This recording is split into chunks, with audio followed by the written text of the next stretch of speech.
Bom dia, começando aqui mais uma live do IBERC, do Instituto Brasileiro de Estudos em Responsabilidade Civil. Meu nome é Vitor Almeida e eu vou conduzir hoje a live IBERC com o professor Wagner Inácio Freitas Dias. Vou só esperar alguns segundos para poder convidar o professor Wagner Inácio Freitas Dias enquanto vocês estão entrando na nossa live. Mais uma live do IBERC, que na verdade é mais um canal de comunicação que pretende ser um pouco mais informal, um diálogo um pouco mais aberto e plural sobre diversos assuntos que tocam, que tangenciam o tema da responsabilidade civil. Então, bom dia a todos que já estão nos acompanhando nessa manhã de quarta-feira. Como sempre, vocês já sabem que nosso horário, nosso encontro marcado é exatamente toda quarta-feira às 9 da manhã. E o tema de hoje será exatamente imputação objetiva e responsabilidade civil, que será tratado e abordado pelo professor Wagner Inácio Freitas Dias, a quem eu já vou chamar para que a gente possa iniciar o nosso diálogo de hoje. Como todos já sabem, e cabe reiterar que, na verdade, a nossa live ela fica depois tanto disponibilizada durante 24 horas aqui no próprio Instagram, mas também a partir de amanhã no nosso canal no YouTube. Quem quiser fazer perguntas, comentários, observações, por favor, fique à vontade. Pode tanto colocar aqui no nosso chat, mas também pode colocar nesse quadradinho que tem uma interrogação ao lado, que a pergunta fica salva. E eu, assim que possível, já faço a pergunta para o nosso convidado. Então, bom dia a todos. Já estou chamando aqui o professor Wagner Inácio Freitas Dias, Ana Gomes Lage, que eu vi que entrou aqui, professora da Universidade Federal do Rio de Janeiro, uma grande. Já estou convidando o professor Wagner Inácio, ele já deve entrar já aqui para conversar com a gente. Bom dia, Juliana.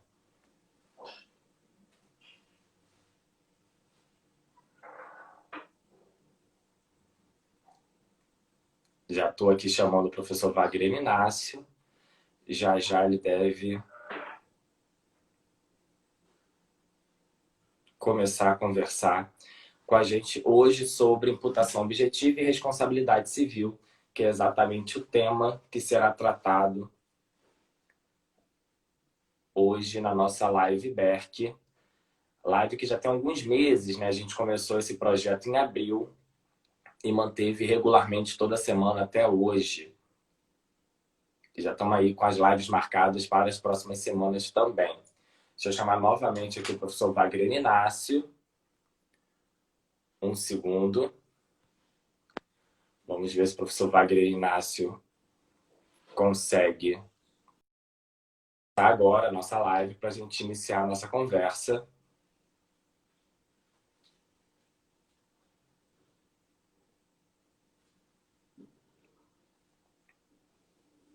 Ele já estava nos aguardando, já estava a postos, na verdade. Vamos só ver aqui o que aconteceu para que a gente possa iniciar o nosso papo sobre imputação objetiva e responsabilidade civil com o professor mestre em Direito e doutorando em Direito Civil, Wagner Inácio Freitas Dias. Vamos só ver o que está acontecendo aqui. O professor Wagner Inácio não está conseguindo, por questões técnicas, entrar na nossa live, mas ele falou que vai sair, vai tentar regressar. Eu estou te convidando, professor, aqui aparece para mim conectando. Vamos ver se você consegue entrar e novamente regressar para que a gente possa iniciar a nossa live. Convidei novamente aqui o professor Wagner Inácio. O professor Nelson Rosenwald acabou de também entrar na nossa live, presidente do Instituto Brasileiro de Estudos em Responsabilidade Civil. Bom dia, professor Nelson Rosenwald. Estamos aqui, portanto, aguardando a entrada do professor Wagner Inácio para que a gente possa tratar do tema sobre responsabilidade civil e imputação objetiva.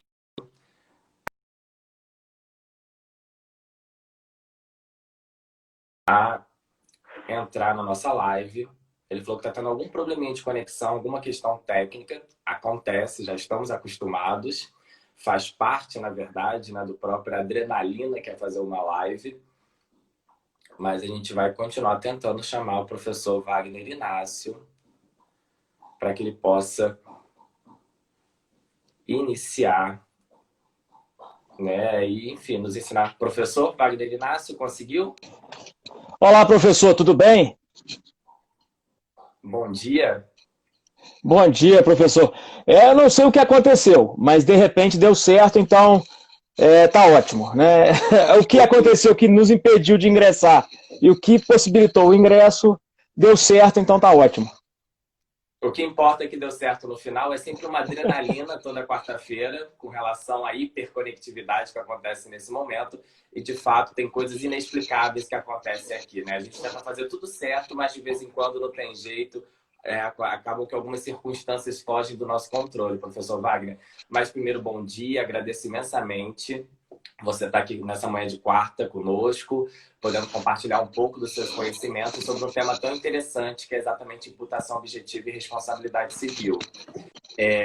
Eu até, né, conversei um pouquinho essa semana com Wagner e, né, vou também aqui falar um pouquinho sobre o currículo dele. Mas antes de falar sobre o currículo, algo me chamou muita atenção, que o Wagner, na verdade, é o seguinte: olha, além de ser professor universitário, além de ser mestre em Direito, doutorando em Direito Civil, autor e coautor em diversas obras jurídicas, cronista e advogado militante em Minas Gerais, ele falou: eu gosto muito de ser apresentado como marido da Fatinha, pai do Antônio e da Mirtz. E eu achei isso muito interessante, né? Ou seja, o professor Wagner, na verdade, aqui, ele quis ser apresentado a partir dos seus referenciais, né, familiares, a partir do seu status família. E o professor Wagner está reconectando. Deixa eu só aguardar um segundo aqui para que ele possa voltar a me ouvir. Tá me ouvindo, professor Wagner? Tá me ouvindo? Acho que ele deu uma travada. Ah, que bom. E você preferiu, na verdade, ser aí, né? Ah, que bom. Ser apresentado a partir, né, da sua família. Eu queria ouvir um pouquinho como que está sendo esse período de quarentena, se você está junto com a sua família, onde você está, antes da gente entrar propriamente no seu tema, né, da nossa conversa de hoje. Bom, Vitor, a questão da apresentação, primeiro eu te agradeço. Eu sempre aprendi que o que a gente é que realmente importa. O que a gente tem de algum tipo de título ou de isso aí são apenas acessórios, né? A persona não supera a pessoa. Então nós somos. E eu só sou porque eu tenho a Fatinha, tenho o Antônio, tenho a Mirtz. E queria agradecer aos amigos que estão ingressando aí, a querida Thaís e ouvir o professor Nelson Rosenwald, que se eu estou aqui, a culpa é dele, né? Eu tenho acompanhado aqui a questão da conexão.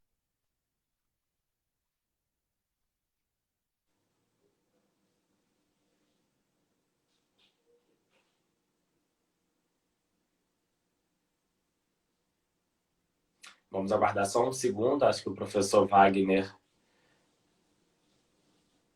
está com alguma questão relacionada à conexão. Já já deve voltar para que a gente possa continuar com a nossa live. Já conseguimos com que ele entrasse. Professor Wagner? Eu não sei se você foi embora ou eu fui embora.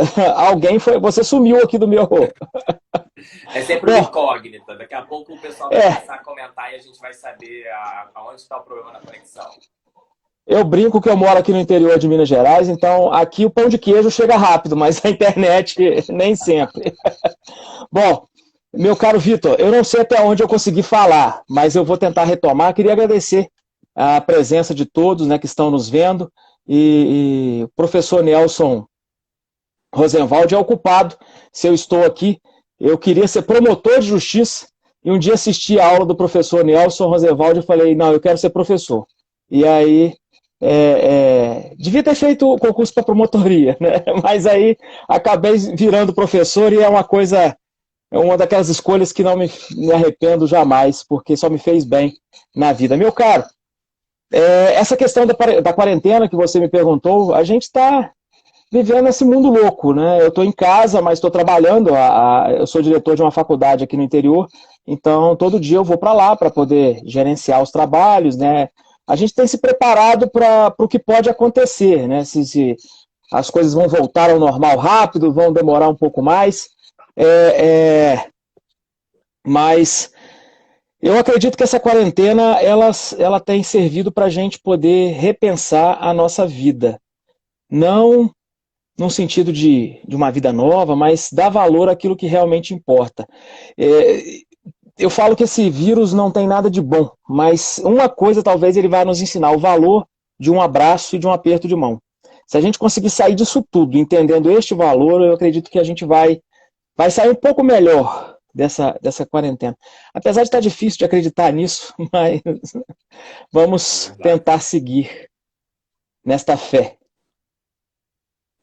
Não, todos irmanados, em breve tenho certeza a gente vai conseguir superar esse período difícil dessa pandemia da Covid-19. Wagner, a gente vai falar um pouco hoje sobre imputação objetiva e responsabilidade civil, foi exatamente o tema escolhido por você. E aí, para a gente começar o nosso papo, eu queria, na verdade, te fazer duas perguntas. A primeira é por que a escolha desse tema? Por que esse tema te chama tanta atenção dentro de uma cartilha tão variada, de um espectro tão amplo dentro da responsabilidade civil? E também queria conversar com você um pouquinho, fazer mesmo um diálogo inicial aqui sobre, né, nessa sociedade dos riscos, né, que a gente vive hoje, falar um pouquinho sobre risco, dano e conduta. Vitor, tudo começou aqui, ó. Esse aqui foi o primeiro trabalhinho que eu tive a oportunidade de lançar pela UFV, pela editora UFV.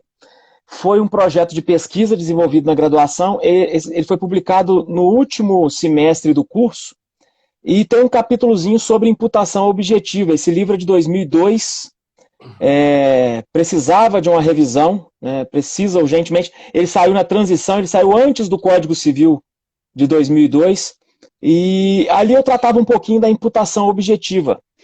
E por que isso me chamou sempre a atenção? Quem está nos ouvindo aqui, eu vi que nós temos desde colegas recém-ingressados no curso de Direito, estudantes, até amigos de faculdade. O promotor Daniel Naif está aí nos assistindo. Então nós temos vários tipos de formação. Mas é importante a gente perceber que eu estava tentando ontem pensar algumas alegorias para trabalhar aqui. Tem uma série que está muito famosa agora, Dark, né? Todo mundo está falando dessa série da Netflix. Eu gosto muito de comparar a responsabilidade civil à física quântica. E em que sentido? Porque os conceitos básicos da física quântica, assim como da responsabilidade civil, são muito simples de serem apreendidos. Quando nós falamos em caixa de Schrödinger, algum tipo de entrelaçamento quântico, o paradoxo do bootstrap, que é o que dá base ao Dark, todo mundo consegue visualizar isso com muita facilidade. Assim como quando a gente fala em risco, dano, conduta, todo mundo consegue perceber isso com muita simplicidade. Só que quando a gente começa a raspar essa nata superficial, a gente começa a perceber a profundidade desses conceitos, e talvez aí muitas pessoas deixam de seguir o caminho e de continuar estudando. A imputação objetiva, para mim, é um desses temas. Assim como as funções da responsabilidade civil, que quem está nos ouvindo tem um livro que você não pode estudar a responsabilidade civil sem lê-lo, que é o do professor Nelson Rosenwald. Recomendo a todo mundo começar a acompanhar o IBERC, porque essa iniciativa é fantástica. O direito civil sempre foi tratado muito como um universo hermético, fechadinho e simples. Todo mundo acha o direito civil simples. Só que o direito civil todo é essa casca. Quando a gente começa a raspar, o senhor professor tem, né, os seus estudos dedicados também, a gente começa a perceber quão profundo e quão complexo é o universo do direito civil. E talvez desses universos todos, a responsabilidade civil seja o mais denso, o mais densificado ou densificante, aí para qualquer um queira que possa denominar. Então, quando a gente trata de responsabilidade civil, eu queria sempre abordar, eu sempre gostei muito dessa conversa, desse diálogo entre o direito penal e o direito civil.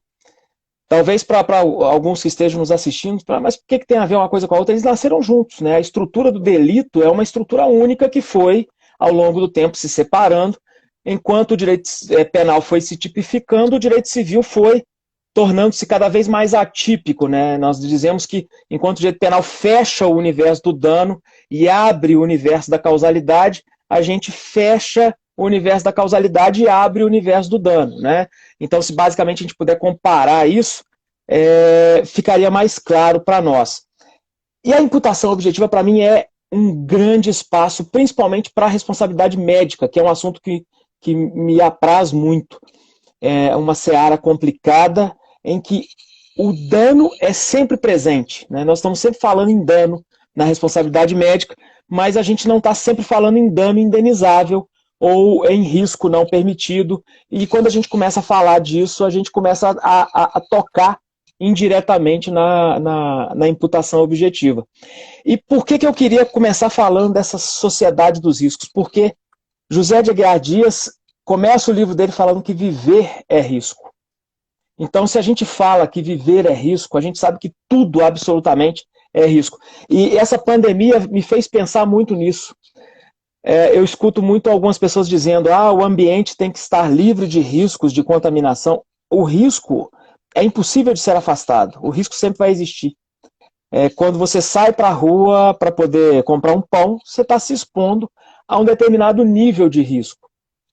E esse risco decorre basicamente da conduta de todas as outras pessoas, além dos fatos da natureza que estão completamente distantes do nosso controle, da nossa possibilidade de atuação. E começando a resvalar já na imputação objetiva, eu queria deixar aqui algo muito claro, que alguns julgados no nosso país acabam confundindo imputação objetiva com responsabilidade objetiva. E eu queria tentar aqui trabalhar esses dois conceitos. A imputação, ela é um antecedente do conceito de responsabilidade. Quando você fala que alguém deverá, de alguma forma, responder pelo dano, você já afirmou que houve uma imputação. E os mecanismos de imputação, que partem basicamente da estrutura do nexo causal, ou de algum tipo de nexo jurídico, eles é que determinam essa estrutura de imputação, e aí nós vamos tratar das formas gerais de imputação, e aqui no nosso caso, da imputação objetiva. Mas só para deixar um pouco mais claro, talvez, professor Wagner, porque eu acho que tem muitos alunos de graduação também que nos assistem, além dos nossos associados, enfim, não somente fazer essa diferenciação entre imputação objetiva e responsabilidade objetiva, mas se a gente pudesse aqui, de maneira bastante didática, para quem está nos assistindo, qual seria a real diferença entre imputação e responsabilidade? Exato. Muito boa essa colocação, André, Vitor. Eu falei André, eu vou ler o André aqui, Monteleone, e fui levado aqui. Bom, Vitor, imputação é estabelecer o vínculo de alguém em relação a uma conduta, ou seja, é ligar uma conduta, uma pessoa e um dano. Então você parte desses três conceitos, né? A conduta da pessoa, o nexo e o dano do outro lado. Quando você estabelece o vínculo de imputação, você está ligando, então, a determinada conduta a um determinado dano. Não quer dizer que esta conduta vai obrigar a responsabilização da pessoa, porque você tem lá do outro lado, nas teorias da responsabilidade, ou seja, o chamamento jurídico de alguém a responder pelo que ela causou, diversas teorias. Você tem a teoria subjetiva, baseada na culpa. Você tem a teoria do adelgaçamento da culpa, apesar desse nome ser horrível de falar. Caio Mário, para mim, quando criou essa ideia, foi fantástico. Assim, na realidade, ele só sintetizou o que já se dizia. E, por fim, a responsabilidade objetiva nas suas várias manifestações que a gente já conhece. Então, se a gente pensar, a imputação é apenas dizer que, olha, eu posso afirmar que a sua conduta causou este dano. E aqui está a grande diferenciação da imputação objetiva, porque a gente é levado, até por essa afirmativa, a pensar nexo causal como uma condição de causa e efeito natural. eu sempre brinco em sala de aula, eu arremesso o apagador na cabeça do aluno. Então, provoquei a morte do aluno. É sempre esse vínculo básico de que a minha conduta alcançou diretamente aquela pessoa. Mas nós temos situações muito mais complexas. E aí, Vitor, para a gente poder introduzir o tema, eu construí um exemplo aqui, mas não é nada de inovador, não. É só baseado mesmo nos autores. Só que eu quis trazer um exemplo só para falar mal da cunhada, porque é importante esse momento de reflexão. Para a gente poder começar a pensar na imputação objetiva. Eu fiz a seguinte ideia: a mulher que, desejando a morte do cunhado, convida sua irmã e o marido, que é o cunhado, a vítima desejada, para passar um fim de semana na casa de veraneio da família. Pede que eles venham pela estrada X, que é conhecidamente perigosa. Torce por um acidente e esse acidente vem a acontecer e o seu cunhado fica paraplégico. A questão é, essa mulher, a cunhada, pode ser responsabilizada civilmente por esse dano? Se a gente for começar a adentrar nas diversas teorias da responsabilidade civil e nas diversas ideias de causalidade, a gente vai começar a pensar que essa cunhada é realmente responsável, porque se nós suprimirmos a conduta dela, deste conjunto causal, a gente vai falar realmente ela é responsável, porque se ela não tivesse convidado, ela não teria acontecido a paraplegia. E o que é pior, olha, ela fez isso já pensando no acidente. A brincadeira aqui é com Roxin, porque Roxin trabalha com um avião, que é muito mais complexo. Mas eu acho que essa ideia aqui, para introduzir, e antes que a pessoa pense, mas só serve para essas situações absurdas? Não. Nós vamos ver que isso aqui é apenas uma introdução para chamar a atenção das diversas teorias da causalidade que nos provocam a refletir sobre o nexo de causal. O Alessandro Tavares perguntou assim, por favor me indique um livro para entender responsabilidade civil. Funções da responsabilidade civil do professor Nelson Rosenwald. Começa com ele. Depois você vai para José de Aguiar Dias, e aí vai lendo Caio Mário, e você tem o professor Vitor, você use artigos. Hoje eu acho que responsabilidade civil, a gente não precisa trabalhar só com livros. Eu acho que tem muito artigo, muito trabalho bom, né? Vou aproveitar aqui, na verdade, para também já divulgar a nossa revista do IBERC, Alessandro. Se você também quiser ver temas específicos, né? A revista é de acesso livre, gratuita, tem excelentes artigos na nossa revista. Também um manual de responsabilidade civil do professor Nelson, o tratado que ele escreveu com o Felipe. Então, assim, temos hoje um vasto material aí imprescindível para que você possa estudar responsabilidade civil. Wagner, eu adorei sua exposição agora sobre imputação e responsabilidade com exemplos, né? Que eu acho que você torna tudo muito mais didático. E aí eu tenho, na verdade, duas... Acho que talvez a primeira seja uma colocação, mas que eu queria te ouvir um pouco sobre o assunto. Se você não acha que hoje, principalmente em alguns manuais ou, enfim, em determinada literatura sobre responsabilidade civil, a imputação tem sido deixada um pouco de lado, ela tem sido relegada. Então, a gente fala muito nos outros elementos, talvez, da responsabilidade civil, mas não especificamente tanto em imputação. Queria te ouvir um pouquinho sobre esse assunto, se você concorda com essa afirmação ou se você acha que não, que no Brasil a gente também desenvolve muito o assunto da imputação. E aí, inevitavelmente, como você também já acabou entrando um pouco no assunto, a gente já diferenciou a imputação de responsabilidade, mas você está falando muito de causalidade. A gente, inevitavelmente, tem que entrar no tema do nexo causal.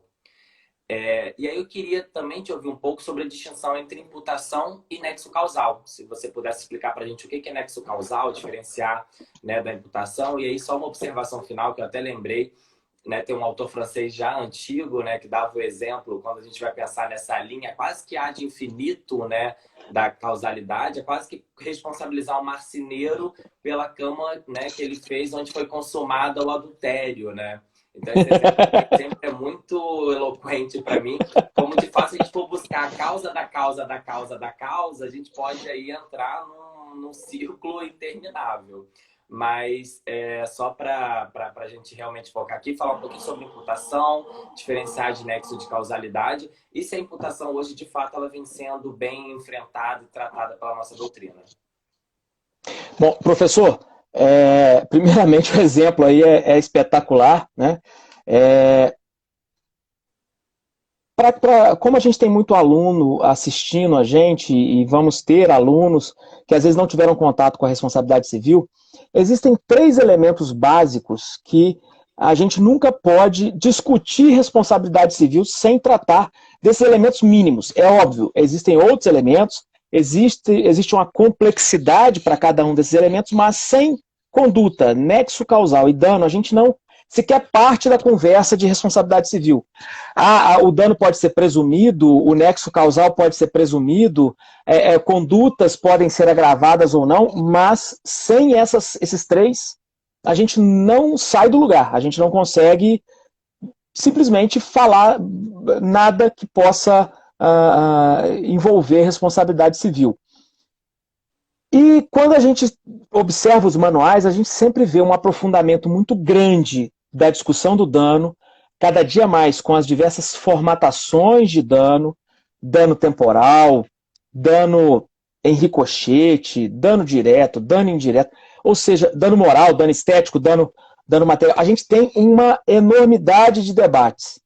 Nas condutas também, nós temos uma série de possibilidades envolvendo quais condutas geram responsabilidade, quais condutas não geram, quais são os elementos que devem ser anexados a essa conduta para gerar responsabilidade, mas tem talvez a mesma visão que o senhor. E peço o senhor com vênia, tem cara de ser bem mais novo que eu, mas é só porque é costume mesmo do respeito. Nós somos muito falhos em debater a imputação. A nossa jurisprudência, eu ontem estava cotejando alguns julgados, e quando eu buscava imputação objetiva, o julgado tratava de responsabilidade objetiva. E como a gente deixou muito claro, a imputação precede a responsabilidade. Quando eu digo, olha, essa pessoa vai responder por esse dano, eu já afirmei antes que ela é responsável, ela provocou aquele dano. E aí vem aquela dúvida, como imputar e nexo causal conversam? Como é que eles dialogam?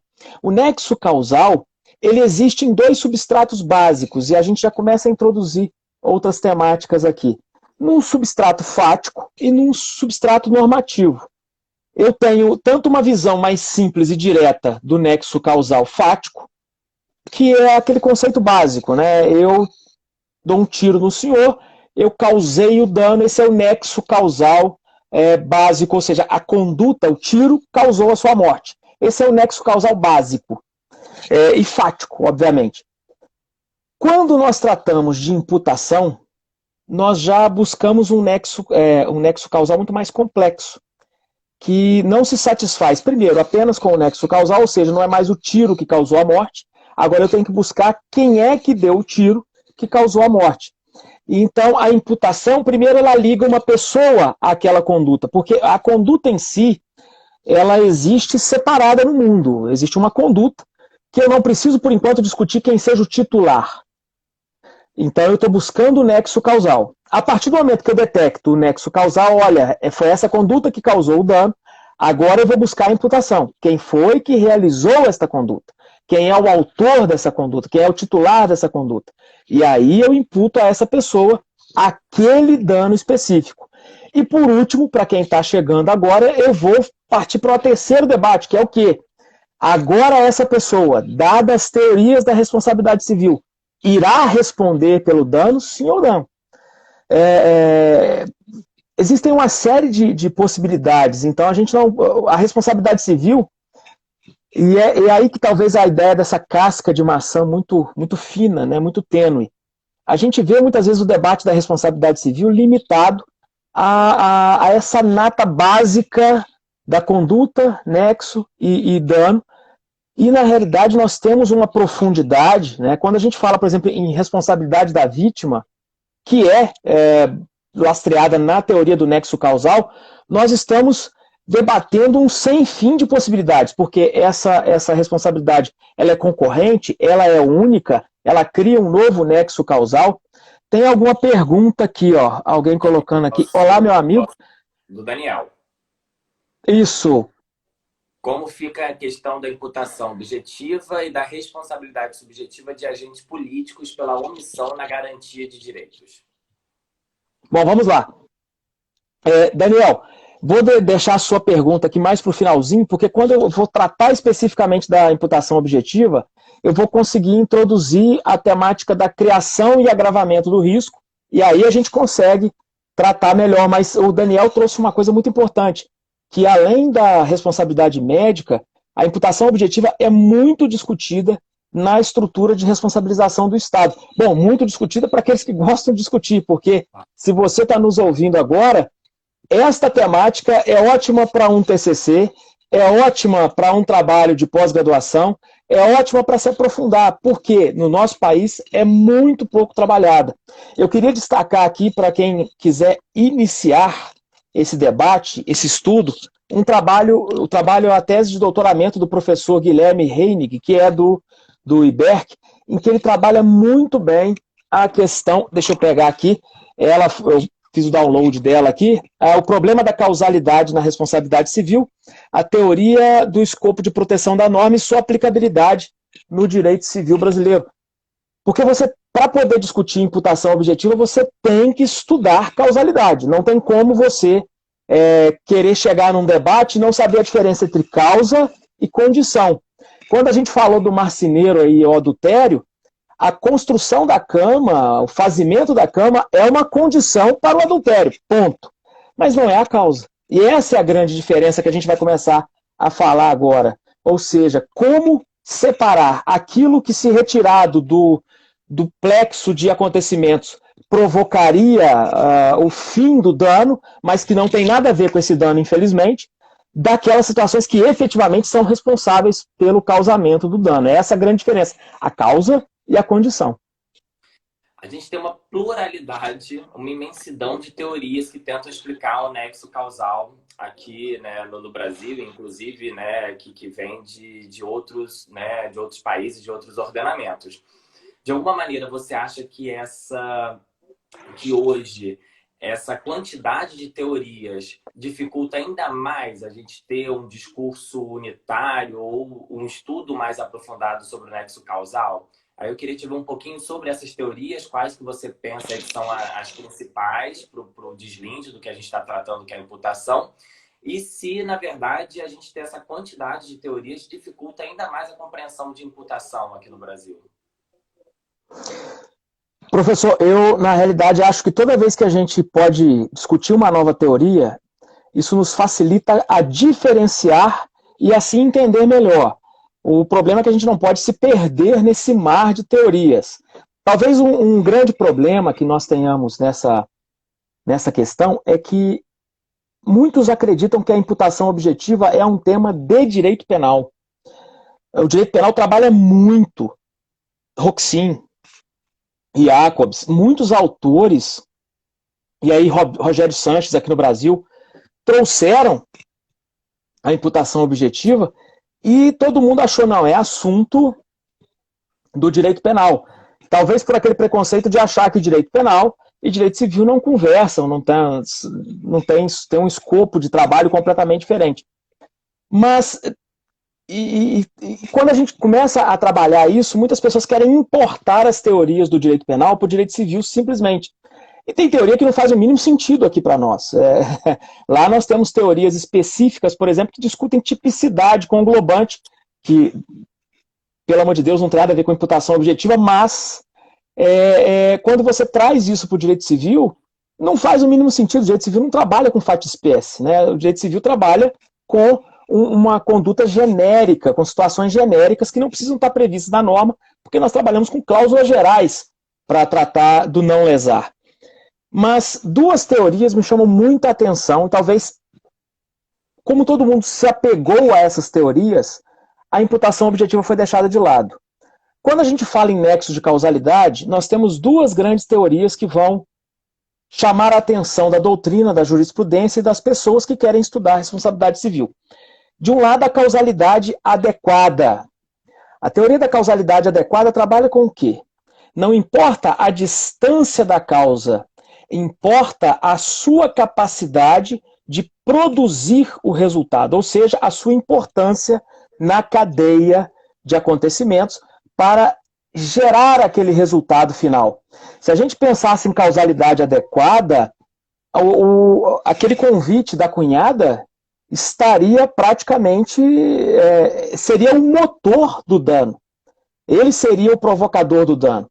Se a gente pensar que sem ele não aconteceria aquele acidente, ela foi a causa adequada para provocar a responsabilidade civil pela paraplegia ocorrida pelo cunhado, coitado, que é vítima, né? O cunhado sempre é vítima, anote aí, isso é sempre importante você saber.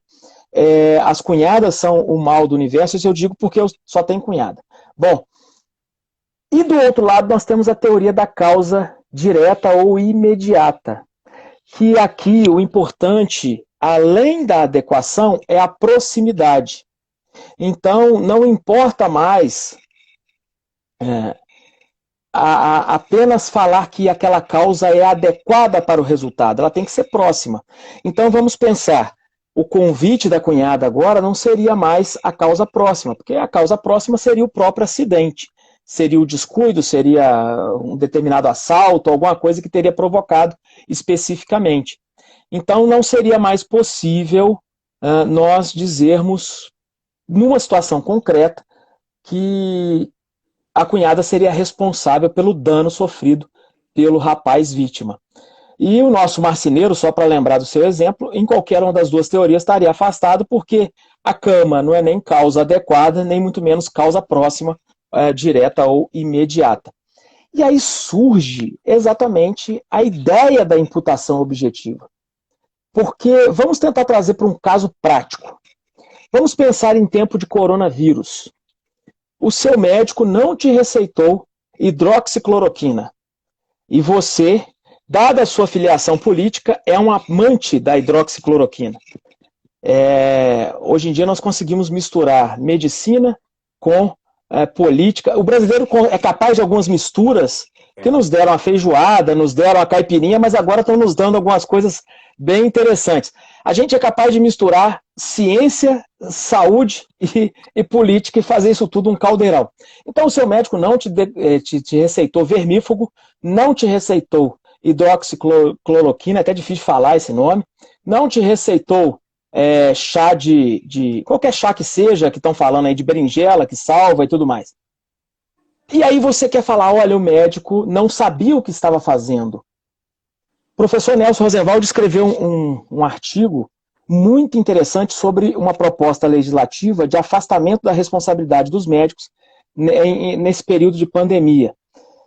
E se nós não tivermos esse avanço legislativo, nós podemos ter uma alternativa na imputação objetiva. Por quê?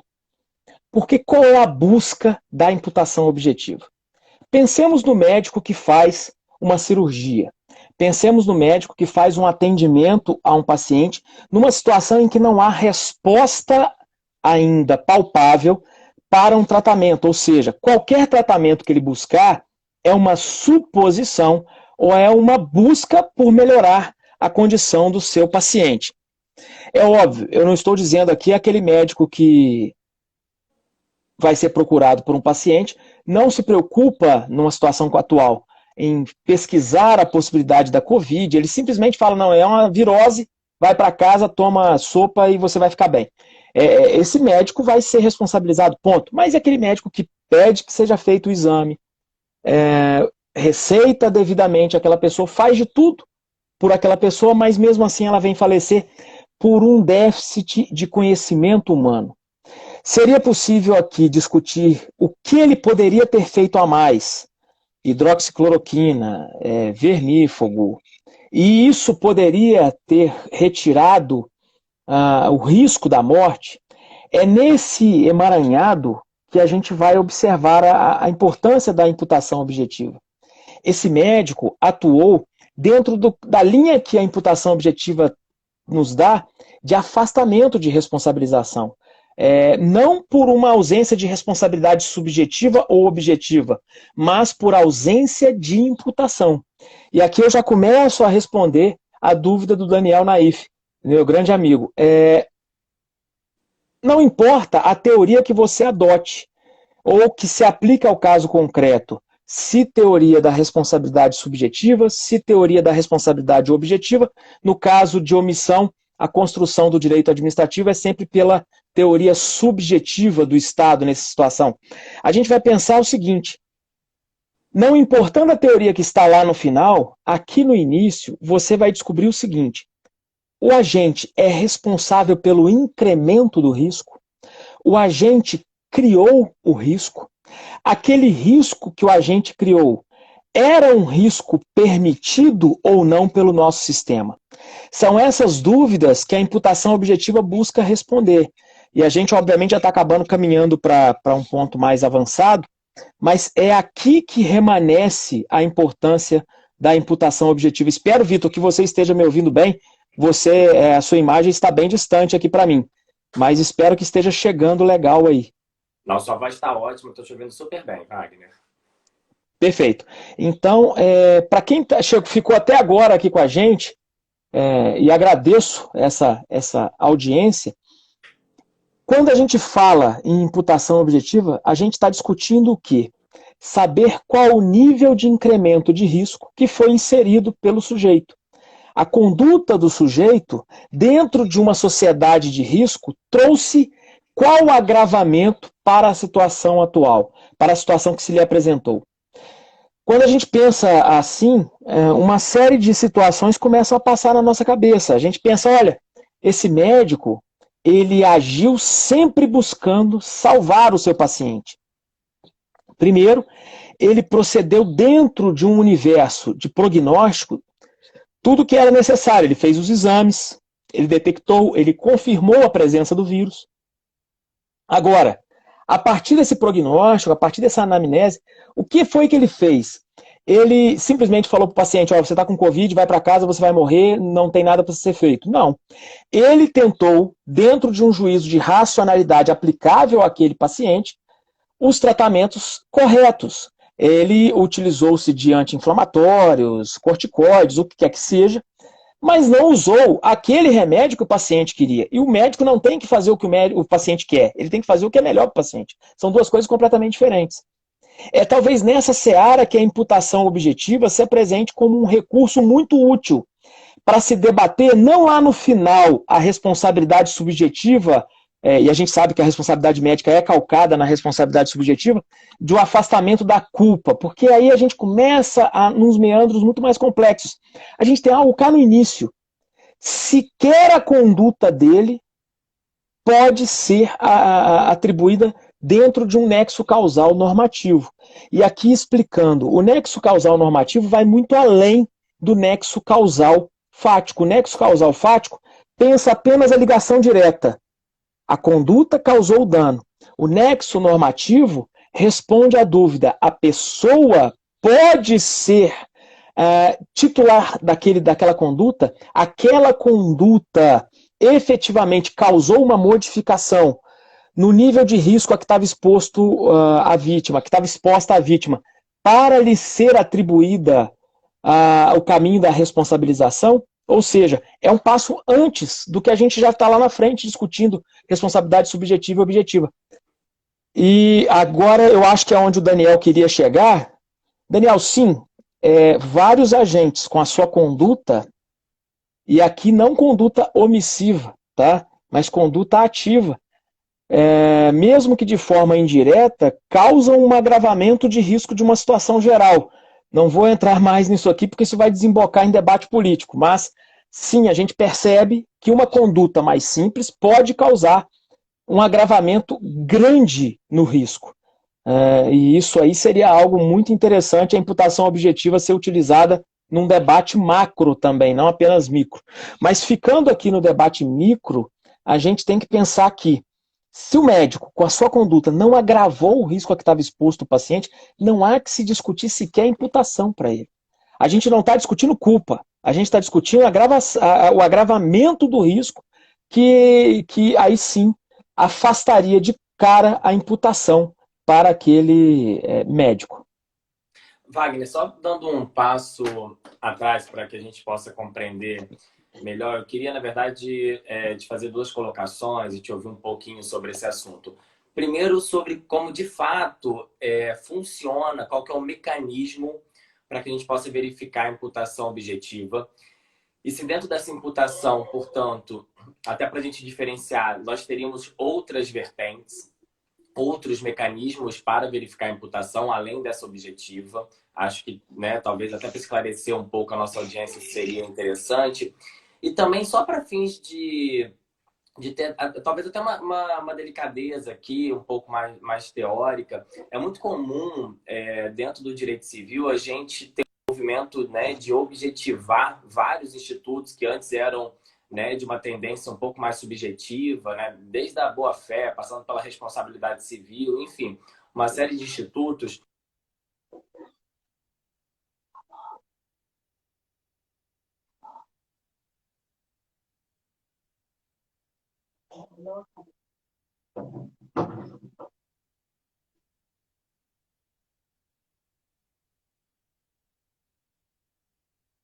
Da responsabilidade objetiva.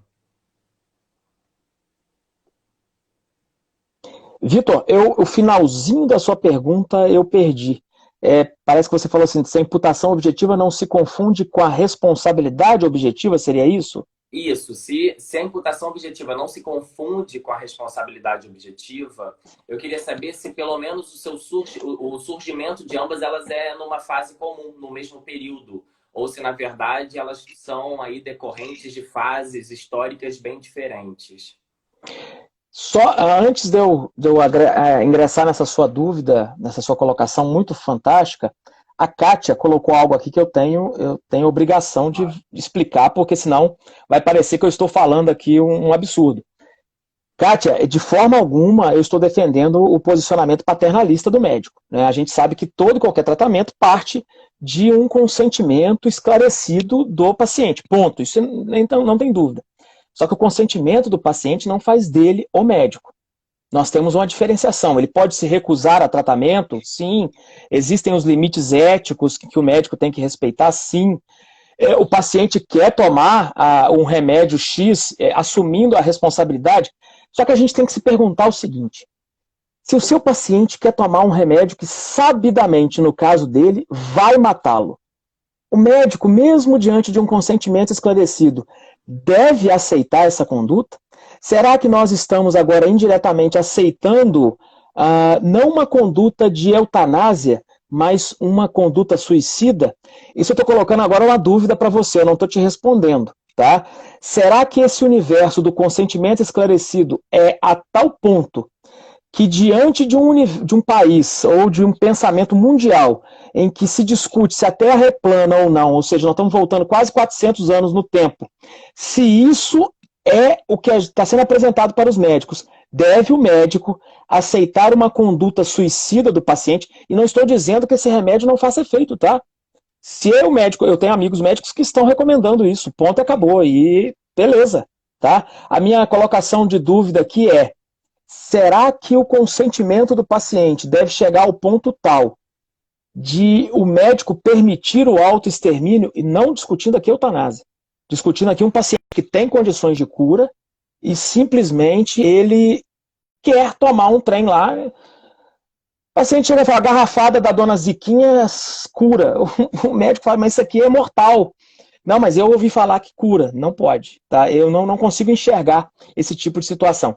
Agora, Vitor, adentrando a sua colocação, a teoria da responsabilidade objetiva, ela cresceu talvez nos últimos 30, 40 anos, ela vem se desenvolvendo. A partir da década de 50, quando o elemento... Sim, eu vi aqui.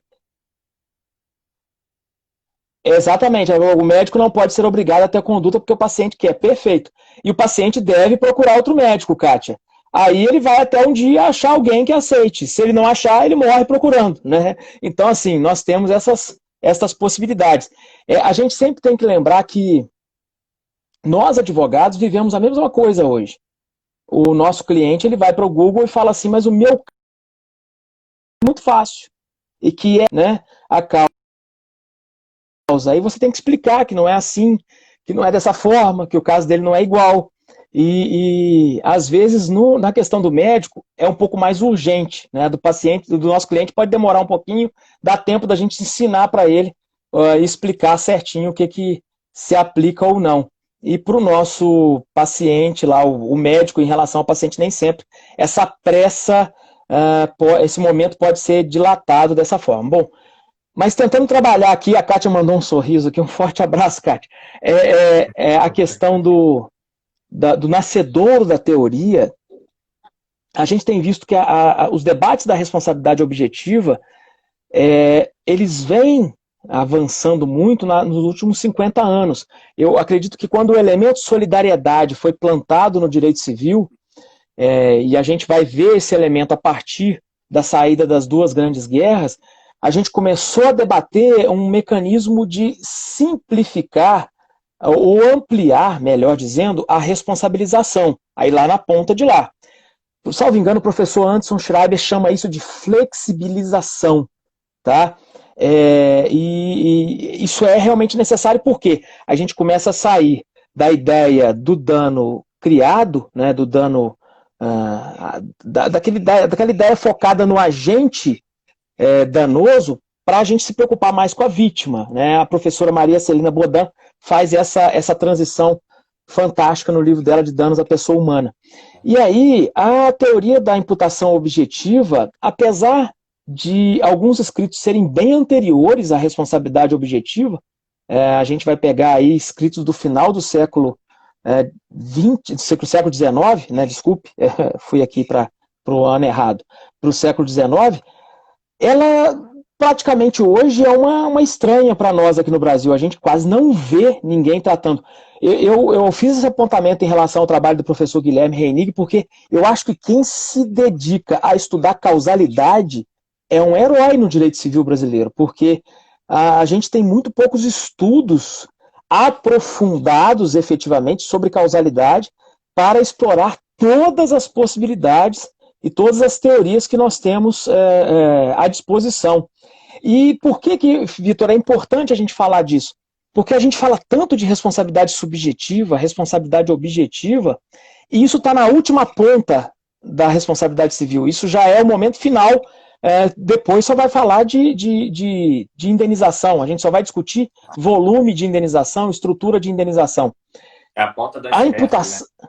Exatamente, a imputação está cá no comecinho. A gente está cá no momento inicial para falar, olha, a gente vai tratar desse assunto, a gente vai sequer chegar lá no final da responsabilização ou não. E às vezes, muitos casos, eu vislumbro assim, um futuro para a imputação objetiva na teoria do direito do consumidor, na teoria das responsabilidades médicas, na questão dos agentes políticos. E muitas pessoas podem falar, poxa vida, mas isso só serve para afastar a responsabilidade. Uma coisa que tem que ficar muito clara é que ao estudioso da responsabilidade civil não cabe discutir mais ou menos responsabilidade. O que a gente busca é a responsabilização justa. E a responsabilização justa só vai acontecer se eu tiver toda uma cadeia de discussões iniciada da maneira correta. E essa é talvez esse talvez é o grande mote da imputação objetiva. E o Daniel trouxe aqui uma complementação. Ele pensou num caso até interessante, Wagner. Ele ficou pensando no caso em que agentes políticos deixassem de construir uma escola em uma comunidade e não realiza essa construção, mesmo tendo condições orçamentárias para tanto. Ou seja, ele deu aso a uma série de resultados negativos lá na frente, que se a gente for aplicar a causa imediata ou direta, não tem responsabilização nenhuma para ele. Mas se a gente começar a pensar numa imputação objetiva, que foi o que eu acabei de dizer aqui, ela não vem para afastar a responsabilidade, ela vem para flexibilizar. E flexibilizar é decotar o excesso, mas atribuir uma responsabilidade que às vezes a gente não conseguia enxergar. Porque aquela conduta dele efetivamente criou o agravamento do risco. Quando a gente fala em educação, é complicado porque os efeitos da educação só são sentidos décadas depois, né? Quando a gente causa um mal à educação, a gente só consegue colher esse mal décadas depois.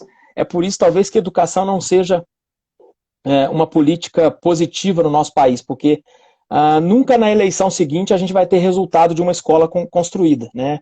A escola construída vai ser colhida daqui a uma década e meia. Mas, Daniel, acredito que caminhando por esse lado, a gente vai ter um avanço de responsabilização e aí a gente vai ter que invocar uma série de discussões, por exemplo, como se dá a estrutura de prescrição para esse tipo de caso, porque se a gente pensar que o resultado vai ser colhido daqui a uma década, a simples aplicação do prazo trienal não vai solucionar de nada, porque a conduta aconteceu, o dano ele já aconteceu, mas vai ser colhido num futuro, então a gente vai ter que repensar isso tudo.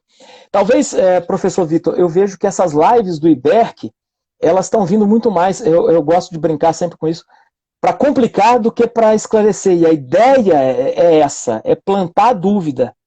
A gente vê alguns tipos de debate de responsabilidade civil como se fosse um terreno plano, perfeito, lindo, aquela paisagem bucólica, e na realidade ela é uma grande gelatina, um líquido, um fluido não newtoniano, né, que você fica pisando, aquele troço está uma grande geleca, e essa é a ideia da responsabilidade civil. Por isso que eu gostei de começar essa conversa falando de Dark. Quando a gente fala em responsabilidade civil, a gente fala numa série de paradoxos que a gente deixa de lado, a fim de tratar de algo mais simples, de tratar uma historinha com começo, meio e fim. E a responsabilidade civil é uma história que está sendo construída ainda. E a gente precisa de novos estudiosos da responsabilidade civil. A gente precisa de trazer para o debate novas ideias, porque se a gente achar que a responsabilidade civil já é um todo construído, a gente vai deixar de lado uma série de teorias, como, por exemplo, a imputação objetiva, as teorias que hoje buscam presumir dano, presumir o próprio nexo causal, de lado, partindo daquele princípio básico de conduta, nexo e dano, e acabou. E não é assim mais que a gente tem que tratar a responsabilidade civil. Na verdade, se tem uma área que hoje é de difícil compreensão unitária em virtude da quantidade de hipóteses, da diluição, né, dos filtros reparadores, né, dessa amplitude dos danos possíveis, né? A gente tem uma quantidade de danos hoje, né, inimagináveis até pouco tempo atrás, exatamente a área da responsabilidade civil. E eu acho que essa live, e você comentou bem, Wagner, esse projeto das lives do IBERC demonstram bem isso. A cada semana a gente tem um tema completamente novo, completamente pouco tratado, seja sobre aspectos mais teóricos, como hoje, ou seja sobre aspectos que estão mais na ponta, né, sobre determinados danos que a gente está verificando nos últimos anos. Eu adoraria conversar com você, Wagner, mais uma hora, mas infelizmente nosso tempo está chegando ao final. A gente tem 2 minutinhos só para encerrar a nossa live. Então, eu antes gostaria de agradecer imensamente, reiterar o meu agradecimento, tanto em meu nome quanto em nome do IBERC, na pessoa do professor Nelson Rosenwald, por você ter tão gentilmente aceitado o nosso convite, né? Disponibilizou aí 1 hora do seu precioso tempo, principalmente agora nesse momento tão difícil que a gente vive da pandemia da Covid-19. Então, fica aqui meu agradecimento, eu aprendi bastante, tenho certeza que toda a nossa audiência também aprendeu bastante sobre imputação objetiva, um tema, portanto, que como você já convocou aí diversas pessoas, e eu reitero essa convocação, é importantíssimo que ela seja enfrentada, estudada e que nós tenhamos aí mais, né, pesquisadores debruçados sobre esse tema para que a gente possa, de fato, ter um tratamento melhor e mais profundo sobre o assunto. Então, fica aqui meu agradecimento e passo a palavra para você, para suas considerações finais, Wagner. Professor, eu agradeço a sua paciência. É um prazer também te conhecer, né, por esse universo digital. Queria pedir desculpas para as informações que eu não pude esclarecer devidamente, mas queria que as pessoas partissem para esse estudo da imputação objetiva focada nessa ideia de incremento de risco não permitido, de agravamento do risco, e aí a gente parte para a ideia de um risco, de um dano potencial para um dano concretizado. Há vários conceitos da imputação objetiva que têm que ser trabalhados, talvez pelo apertado do tempo eu não consegui expor da maneira que eu queria, e agradecer ao IBERC por essa oportunidade, professor né? O Sr. Rosenwald é o culpado aí de tudo, né? Eu sempre falo, sempre gosto de falar isso para ele e agradecer a paciência de quem esteve com a gente e deixar um recadinho, dois recadinhos aqui no final, professor. Eu não sei se esse tempo de 2 minutos é cravado.